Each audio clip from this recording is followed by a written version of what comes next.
Hallelujah.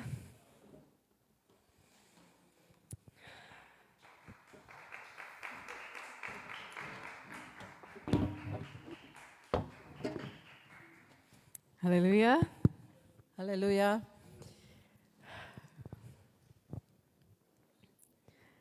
Hallelujah. I'll start with a few questions. நான் சில கேள்விகளோடு இந்த நேரத்தை ஆரம்பிக்க இருக்கிறேன். You should know the answer, but we'll see. உங்களுக்கு பதில்கள் தெரியும் என்று எனக்கு தெரியும் என்றாலும் நான் பார்ப்போம் உங்களுக்கு அந்த பதில்கள் தெரியுமான்னு சொல்லி. Okay. First question. முதலாவது கேள்வி. What is the most important organ in your body? எங்களோட சரீரத்தில் இருக்கிற முக்கியமான உறுப்பு எதாக இருக்கிறது?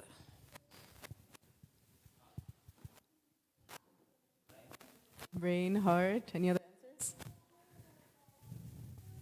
Skin, lungs. கண், இருதயம், வேறு ஏதாவது? கண், யா. ஐஸ், கிட்னி, ஹார்ட், இருதயம், Liver. My fingers. Yeah, so I believe that the most important organ in my body, in our body, is the heart. நான் நினைக்கிறேன் எங்களுடைய உடம்பில் இருக்கிற முக்கியமான உறுப்பு வந்து இருதயமாக இருக்கிறது என்று சொல்லி. So where is your heart located and what is the size of your heart? எங்கே எங்களுடைய இருதயம் உருவாக்கப்பட்டிருக்கிறது, அதன் அளவு எப்படியாக இருக்கிறது? இந்தியனுக்கு வேற சைஸோ, ஸ்ரீலங்கன் வேற size? No, same size. No. So it's around the size of your fist, yes. And where is it located? Yeah, slightly to the left, yes. And how do you feel your heartbeat? உங்களுடைய heart beat, உங்களுடைய இருதய துடிப்பை எப்படி நீங்கள் உணர்ந்து கொள்ளுவீர்கள்? Near the neck, yes. Where else? கையிலே, கழுத்திலே. And also I think there's near the ankles or, yeah. கீழே காலிலே, பாதத்திலேயும் நாங்கள் உணரக்கூடியதா. So please check, do you have a heartbeat right now? Check பண்ணி பாருங்க ஒரு ஹார்ட் பீட் இருக்கிறதான்னு சொல்லி. And if you don't feel a heartbeat, please, we'll pray for you. Heart beat இல்லாவிட்டால் உடனடியாக சொல்லுங்கள், அதுக்கு ஆயத்தமாக இருக்க வேண்டும். The next question, அடுத்த கேள்வியாக இருக்கிறது. you might know or not know. சிலவேளை உங்களுக்கு தெரியும், தெரியாமல் இருக்கலாம்.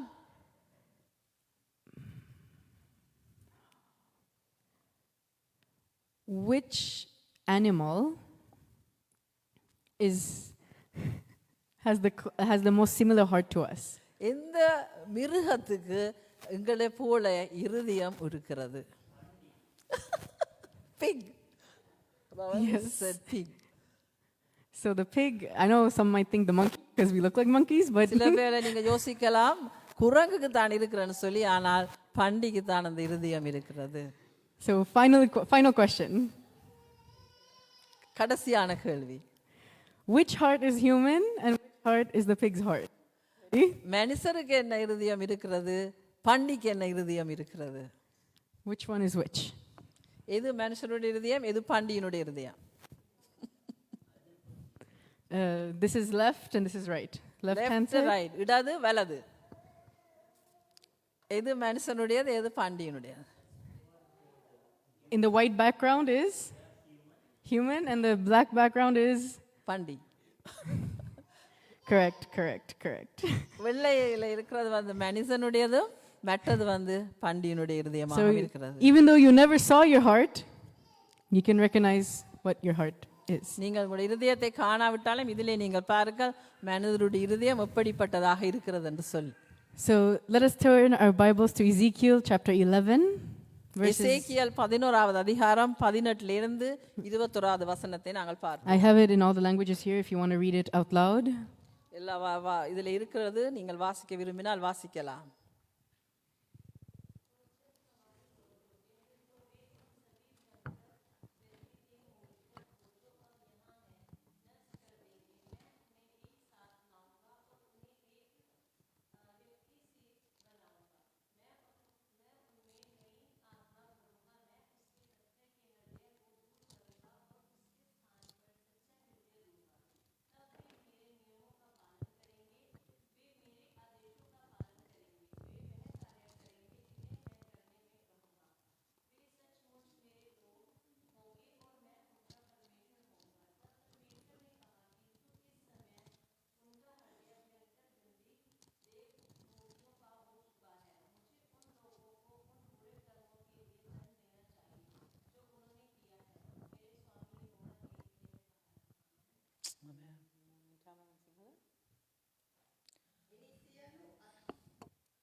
Amen in Tamil.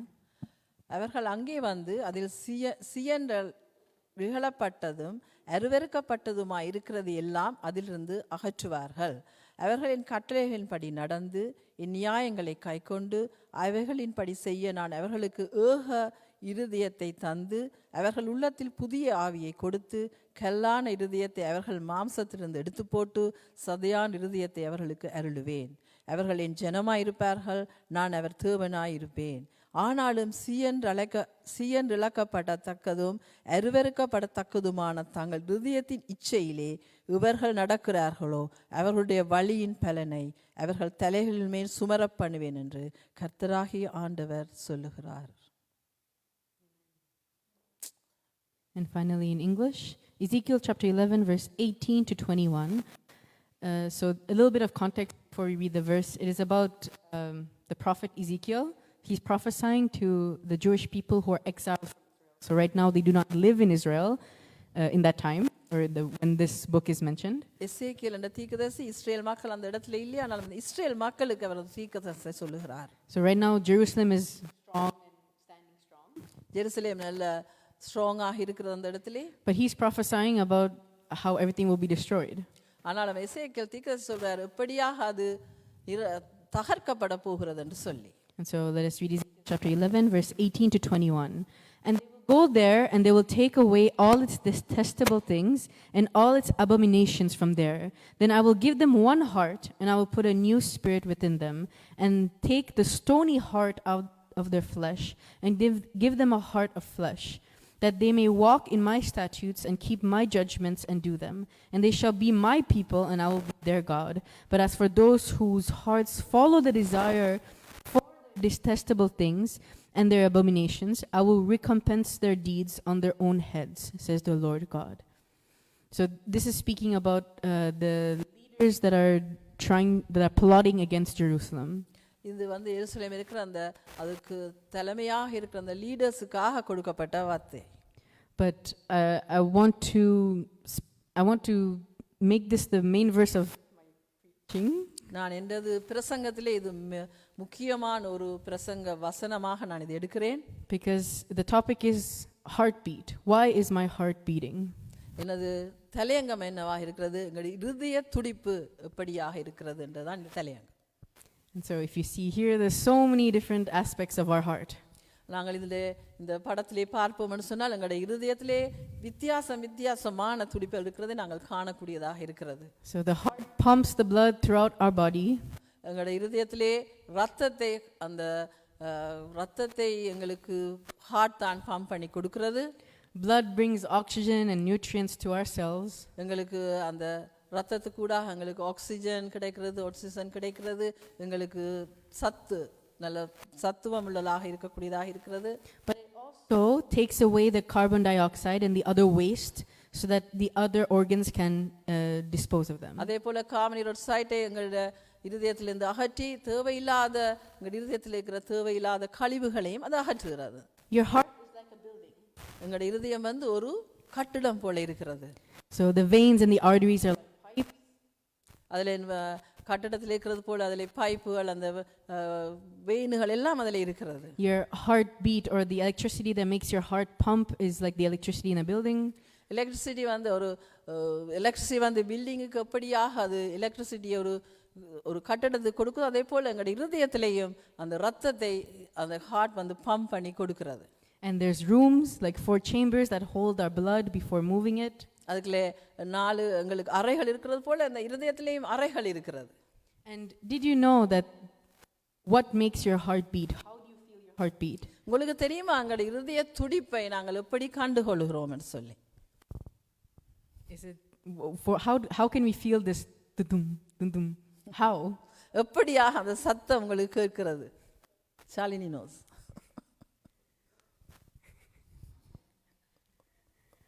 Physically, it's because of the doors or the valves that open and close. முக்கியமாக எங்களுடைய அந்த இருதயத்தில் இருக்கிற அந்த வால்வுகள் மூடி திறக்கிற பொழுதுதான் அந்த ஹார்ட் சத்தம் கேட்கிறது. So there's 4 valves. எங்களுக்கு 4 வால்வுகள் இருக்கிறது. And those open and close. அந்த 4 வால்வுகளும் திறக்கிறது மூடுகிறதும் போலதான் எங்களுடைய இருதய துடிப்பு எங்களுக்கு கேட்கிறது. So a set will open. one set of valves will open. ஒரு ஒரு பகுதி வால்வுகள் வந்து திறக்கப்படுகிறது, That's one. ஒரு சத்தம் கேட்கும். And then when the second valves close, அடுத்த செட் வந்து மூடுகிற பொழுது it's the second padum. அது பிறகு திருப்பமாக ஒரு டொம் என்று கேட்கிறது. So those are also like doors in a building. இது வந்து ஒரு கதவு, வீட்டில் இருக்கிற ஒரு கதவு போல தான் இருக்கிறது. And the pressure, the blood pressure that you have, that you always test, that you make sure that is in normal range. எங்களுக்கு blood pressure இருக்கிறதா, எங்கள் அந்த pressure வந்து நார்மலாக இருக்கணும்னு சொல்லி தான் நாங்கள் விரும்பப்படுவோம். That blood pressure is the amount of pressure that is being put on the valves, the doors. அந்த blood pressure வந்து எங்களுடைய அந்த வால்வுகளிலே எப்படியாக pressure இருக்கிறது, அதன்படி தான் அது எங்களுடைய pressure வந்து எங்களுடைய இதயத்தில் இருக்கிறது, எங்களுடைய சரீரத்தில் இருக்கிறது. So our physical heart is what defines how healthy we are physically. எங்களுடைய இருதயம் எங்களுடைய மனித இருதயம் எப்படியாக இருக்கிறதோ, அது எப்படியாக இருக்கிறதோ அதன்படி தான் எங்களுடைய உடல் எப்படியாக இருக்கிறது நான் கண்டுகொள்ளலாம். If you read Proverbs chapter 27,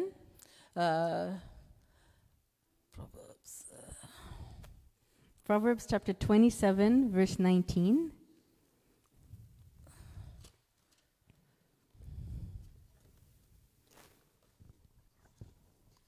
நீதிமொழிகள் Chapter 27. 27ஆம் அதிகாரம் 19வது வசனம்.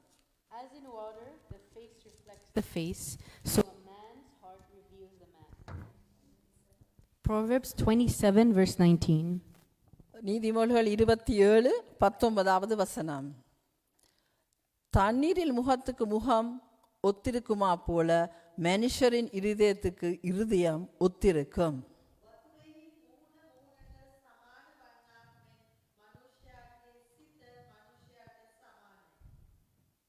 In Hindi? No.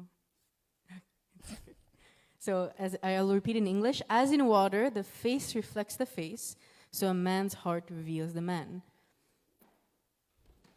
Our body, we can cover it, we can hide it, we can do anything we want with it. எங்களுடைய சரீரத்தை நாங்கள் எப்படியாக நாங்கள் மூடிக்கொள்ளலாம், நாங்கள் இன்னமும் செய்து கொள்ளலாம். But the heart, the condition of our heart will determine how healthy we are. ஆனால் எங்களுடைய இருதயத்திலே நாங்கள் எப்படியாக சுகமாக இருக்கிறோம் என்று சொல்லி இருதயத்திலே தான் தெரியும். Even though the heart is essential for life, இருதயம் வந்து எங்களுடைய வாழ்க்கை எங்களுடைய சரீரத்துக்கு முக்கியமாக இருக்கிறது. It is not the source of life. ஆனாலும் அது ஒரு source. It is not the purpose of life, or it is not the. அது ஒரு இருதயம் வந்து எங்களுக்கு ஒரு தேவையோ, எங்களுடைய இருதயம் எங்களுக்கு தேவையோன்றது கேள்வியாக இருக்கிறது. What is the source of our life? எங்களுடைய வாழ்க்கையில என்ன தேவை எங்களுக்கு இருக்கிறது? Our physical body. What is the source of our life? எங்களுடைய சரீரத்திலே என்ன தேவை இருக்கிறது?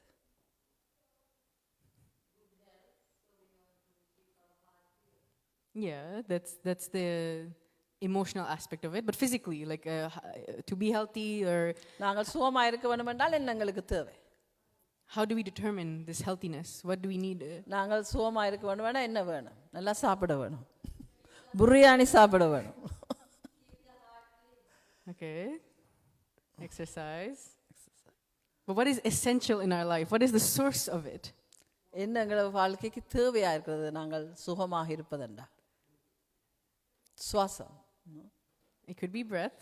I'm not denying we need it, of course. But even people who are in a coma, how are they alive? How is that considered still living? கோமால இருக்கிறவர்கள் என்ன மாதிரி இருக்கிறார்கள்? அவர்களுக்கு என்ன தேவையா இருக்கிறது? Blood is the source of life. எங்களுடைய சரீரத்துக்கு முக்கியமானது இரத்தம் கட்டாயம் எங்களுக்கு தேவையாக இருக்கிறது. So our heart can beat 10,000 times per minute. எங்களுடைய இருதய துடிப்பு 10,000 ஒரு நிமிஷத்துக்கு 10,000 ஆக இருந்தாலும், but if there's no blood going through the arteries, through the valves, ஆனாலும் அந்த எங்களுடைய வாழ்வுக்கூடாக இரத்தம் போகாவிட்டால் our heartbeat is useless. எங்களுடைய இருதய துடிப்பு வீணாகிவிடும். So what is the source of life? எங்களுடைய வாழ்க்கையில் என்ன தேவை? இரத்தம் தேவை. Amen. So in the same thing goes for our spiritual life. எங்களுடைய ஆவிக்குரிய வாழ்க்கையிலும் இது நாங்கள் பயன்படுத்த வேண்டும். Before salvation, our spiritual heartbeat is unhealthy. நாங்கள் ரட்சிக்கப்பட முன்பாக எங்களுடைய இருதய துடிப்பு அது ஒரு நல்லதாக இல்லை. Meaning, வியாதி உள்ளதாக இருக்கிறது. meaning just like how physically, if we are eating too much junk food, if we're not exercising well, if we're not drinking water, everything gets blocked, clogged, our blood gets thick. நாங்கள் exercise செய்யாமல் நாங்கள் junk ஃபுட்டுகளை சாப்பிட தேவையில்லாத சாப்பாடுகளை சாப்பிட்டு நாங்கள் அப்படியா இருக்கும்போது எங்களுடைய இருதயத்திலே அந்த ரத்தம் வந்து கிளாட் ஆகி அப்படியா பெரிய பிரச்சனையெல்லாம் வருகிறது. Same way in the spiritual life, our blood could be filled with greed, lust, envy. அதே போல் எங்களுடைய ஆவிக்குரிய வாழ்க்கையிலும் எங்களுடைய இருதயத்திலே நாங்கள் தேவையில்லாத காரியங்கள், எங்களுக்கு கோபங்கள், எங்களுக்கு ஆசைகள், எங்களுக்கு எல்லா காரியங்களும் அந்த இடத்திலே வந்து கொண்டிருக்கிறது. This causes our spirit to die because we cannot make our blood clean. இது வந்து எங்களுடைய ஆவிக்குரிய வாழ்க்கையிலே எங்களை மாய்க்கக்கூடியதாக இருக்கிறது என்றால் எங்களுடைய இருதயம் வந்து ஆவிக்குரிய வாழ்க்கையிலே சுத்தம் இல்லாமல் இருக்கிறது. I'm not talking about the Holy Spirit. நான் பரிசுத்தாவியை பற்றி உங்களுக்கு சொல்ல வரவில்லை. I'm talking about the spirit that makes us human. எங்களுடைய ஆவி, எங்களுக்குள்ளே இருக்கிற ஆவி வந்து எங்களை ஒரு மனிதனாக வைத்திருக்கிற ஆவி எப்படி இருக்க வேண்டும் என்றதை தான் நான் கதைக்கிறேன். Just like how if we don't maintain our health, we also will end up dying. நாங்கள் எங்களுடைய சரீரத்தை நாங்கள் சரியாக சாப்பிடாமல் சரியாக எக்ஸசைஸ் செய்யாமல் இருக்கும் பொழுது நாங்கள் எப்படியாக எங்களுடைய சரீரத்தை மாய்த்து கொள்ள யோசிக்கிறோமோ, our spirit also will die because of our unclean blood. அதே போல எங்களுடைய இருதயத்தில் இருக்கிற அந்த ஆவியும் நாங்கள் சுத்தம் இல்லாவிட்டால் அதுவும் இறக்கிறதாக இருக்கிறது. But the moment we receive salvation, நாங்கள் ரட்சிப்பை பெற்றுக்கொண்ட உடனே our heart is cleansed with the perfect blood of Jesus. இயேசு கிறிஸ்துவின் இரத்தத்தினாலே எங்களுடைய இருதயம் சுத்திகரிக்கப்படுகிறது. That's when we realize how unhealthy we are spiritually. அப்பொழுதுதான் எங்களுக்கு தெரியுது நாங்கள் ஆவிக்குரிய வாழ்க்கையில எப்படியாக நாங்கள் சுத்தமில்லாமல் இருக்கிறோம், நாங்கள் எப்படியாக சரியில்லாமல் இருக்கிறோம் என்பதை அப்போ நாங்கள் விளங்கிக் கொள்ளுவோம். That's why just because I grew up in a Christian household, நான் ஒரு கிறிஸ்தவ வீட்டிலே வளர்ந்தவளாக இருக்கிறேன், doesn't mean my spiritual life is healthy. அது நான் கிறிஸ்தவ குடும்பத்தில் இருந்ததுனாலே எனது ஆவிக்குரிய வாழ்க்கை பலமுள்ளது என்று சொல்லி நான் சொல்ல முடியாது. Just like how if you were born into a family of very healthy people, நீங்கள் ஒரு நல்ல திடமான குடும்பத்திலே பிறந்தவளாக இருந்தால் it doesn't mean that you are healthy. நீங்கள் சொல்ல முடியாது நான் நல்ல ஹெல்த்தியாக நல்ல சோமுள்ளவளாக இருக்கிறேன் என்று சொல்லி. You will have a better chance, you will have a better understanding, you will have a better experience in life if you are born in a healthy family or a Christian family. நீங்கள் ஒரு நல்ல திடமுள்ள குடும்பத்திலே பிறந்தாலும் நீங்கள் நல்ல கிறிஸ்தவ குடும்பத்திலே பிறந்தாலும் உங்களுடைய வாழ்க்கையிலே வித்தியாசமான காரியங்கள் இருக்கிறதை நீங்கள் கண்டுகொள்வீர்கள். It gives you a head start. உங்களுக்கு அது உங்களுடைய வாழ்க்கையை தொடக்கக்கூடியதாக இருக்கும். But it doesn't mean that you are healthy. ஆனாலும் நீங்கள் சுகமுள்ளவர்கள் என்று சொல்ல முடியாது நீங்கள் நல்ல திடமான குடும்பத்திலே பிறந்தாலும்.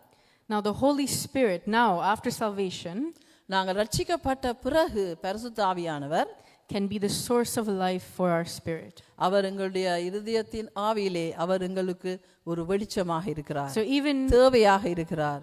So even if we try to fill our spiritual life or the healthiness of our spiritual life with the good deeds that we do, நாங்கள் எங்களுடைய சரீரம் வளர்வதற்காக நாங்கள் நல்ல காரியங்களை செய்வது போல எங்களுடைய ஆவி வளர்வதற்காக நாங்கள் நல்ல காரியங்களை செய்கிற பொழுதும், if we don't realize that we are first unclean, நாங்கள் சுத்தமில்லாதவர்கள் என்று நாங்கள் முதல் விளங்கிக் கொள்ளாவிட்டால், or if we don't realize that we are unhealthy, நாங்கள் சுகமுள்ளவர்கள் இல்லை என்று சொல்லி நாங்கள் விளங்கிக் கொள்ளாவிட்டால், then no matter how much effort you put into being a perfect healthy person doesn't improve your health.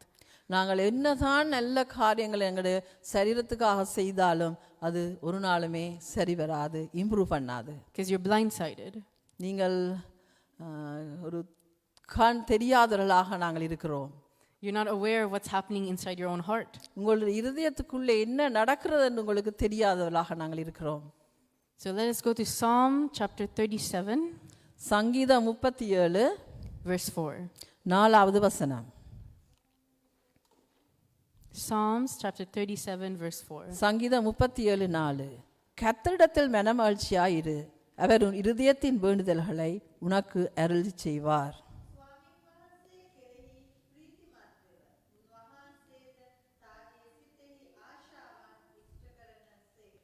Psalms 37, verse 4. Delight yourself also in the Lord, and he shall give you the desires of your heart. It is not meaning that when I'm unclean or unhealthy spiritually, that all the desires of my heart will be fulfilled. நாங்கள் சுத்தமில்லாமல் எங்களுடைய இருதயம் சுத்தமில்லாமல் நாங்கள் இருக்கும் பொழுது எல்லாம் எங்களுடைய மனதின் விருப்பங்கள் நிறைவேறும் என்று அதில் சொல்லவில்லை. We have to delight ourselves in the Lord first. நாங்கள் கர்த்தரிடத்திலே எங்களுடைய காரியங்களை ஒப்புக் கொடுக்க வேண்டும். We have to find joy in just being in his presence. கர்த்தரிடத்திலே நாங்கள் கர்த்தரிடத்திலே நாங்கள் மனமகிழ்ச்சியா இருக்க வேண்டும்.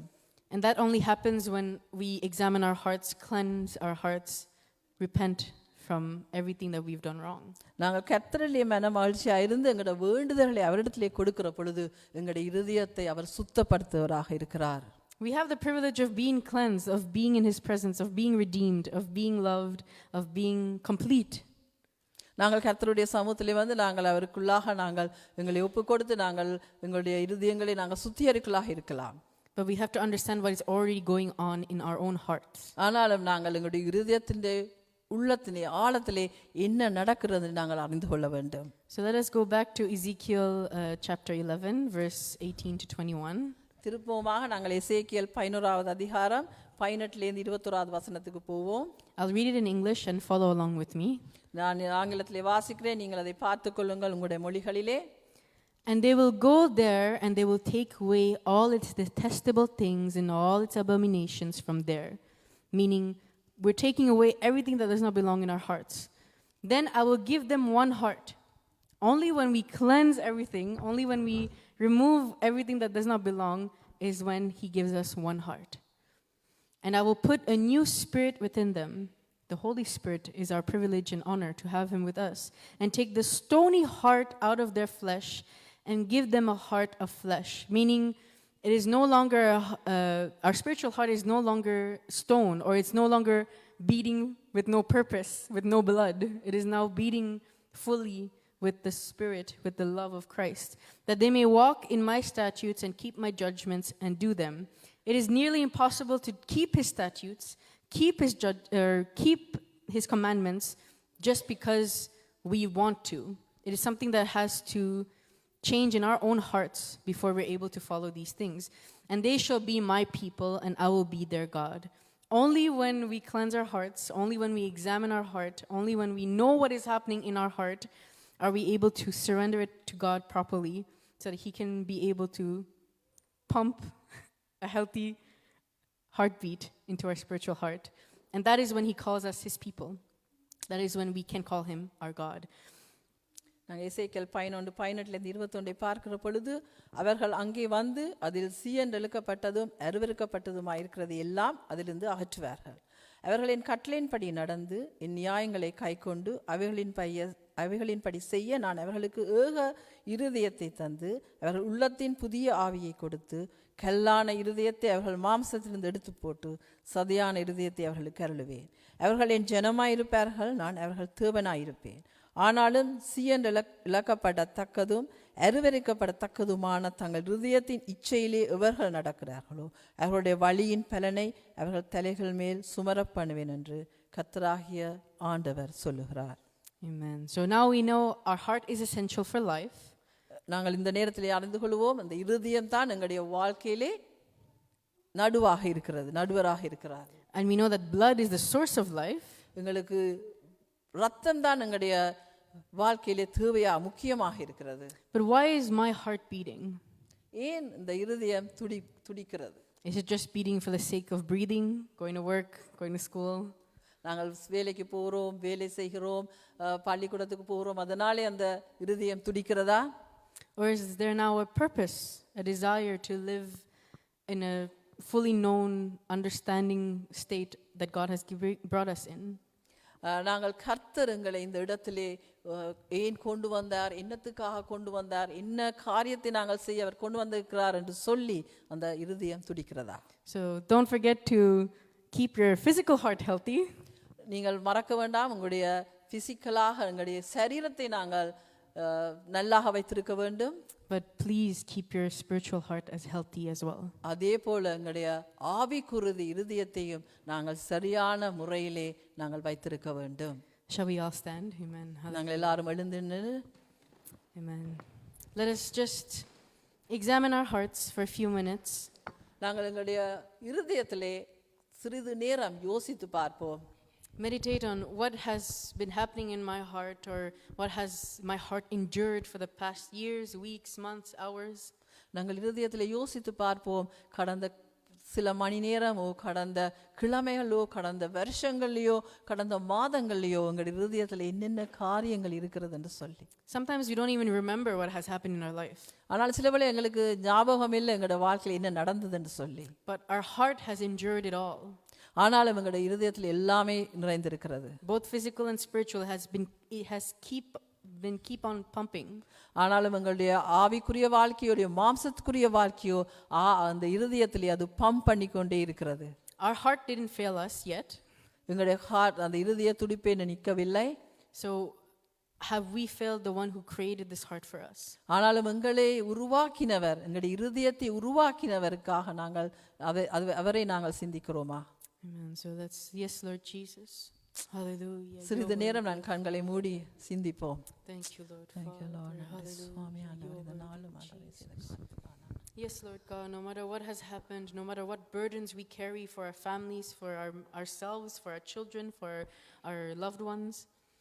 ஆண்டவரே, இந்த நாளிலும் எங்களுடைய குடும்பங்கள், எங்களுடைய பிள்ளைகள், எங்களுடைய தேவைகள் எல்லாவற்றுக்காகவும் நாங்கள் யோசித்து கொண்டிருக்கிறோம். No matter how hardly the heart is pumping, இவ்வளவு கஷ்டமாக எங்கள் இருதயத்தின் அந்த வாழ்வுகள் அந்த ரத்தத்தை பம்ப் பண்ணி கொண்டிருக்கிறாலும் only your blood and your forgiveness can cleanse it and free us, O Lord Father. ஆண்டவரே, உம்முடைய ரத்தம், உம்முடைய அந்த க்ளீன் பண்ற அந்த ரத்தம் எங்களை ஆண்டவரே சுத்தப்படுத்துறதுக்காக உமக்கு நன்றி செலுத்துகிறோம். Your blood that has never sinned, உம்முடைய ரத்தம் ஒரு நாளுமே பாவம் செய்யவில்லை. your blood that does not carry any anger or bitterness or envy. ஆனால் உமது ரத்தம் ஒரு நாளுமே ஆண்டவரே ஒருவரை தாக்கக்கூடியதாகவோ கோபப்படக்கூடியதாகவோ ஆண்டவரே பரம்பரையாக இருக்கிற காரியங்கள் அணைக்கக்கூடியதாகவோ அந்த ரத்தம் எங்களுக்கு பெறவில்லை. Is able to free our heavy burdened hearts. எங்களுடைய இருதயத்தில் இருக்கிற பாரங்களை ஆண்டவரே அகற்றுற ரத்தமாக இருக்கிறது. So let's put our right hand on our hearts. நாங்கள் எங்களுடைய வலது கை எங்கள் இருதயத்தில் வைத்து, Lord God, I submit my heart to you. ஆண்டவரே, எங்கள் இருதயத்தை உம்மிடத்திலே ஒப்பு கொடுக்கிறோம். The burdens and the sorrows and the joys, எங்களுடைய இருதயத்தில் இருக்கிற துக்கங்கள், எங்களுடைய கவலைகள், எங்களுடைய சந்தோஷங்கள் I commit to you, O Lord Father. எல்லாவற்றையும் உமக்கு ஒப்பு கொடுக்கிறோம். Not because I know how to handle or I know how to make my heart better. நாங்கள் எங்களுக்கு தெரியும் எங்களுடைய இருதயத்தை நாங்கள் எப்படியாக சரிப்படுத்த முடியும் என்றதல்ல. Because you alone, O Father, can make my spiritual heart be physically healthy. ஆனால் நீர் மட்டுமே எங்களுடைய இருதயத்தின் அந்த இருதயத்தை நீர் சுத்தப்படுத்தி அதை சரியாக வைத்திருக்கக்கூடிய ஒருவராக இருக்கிறீர். Amen. Hallelujah. Thank you, Lord Father. In the mighty name of Jesus we pray. ஆண்டவரே, இந்த நல்ல நேரத்துக்காக இயேசுவின் நாமத்தினாலே நாங்கள் கெஞ்சி கேட்கிறோம் நல்ல பிதாவே. Amen. ஆமென்.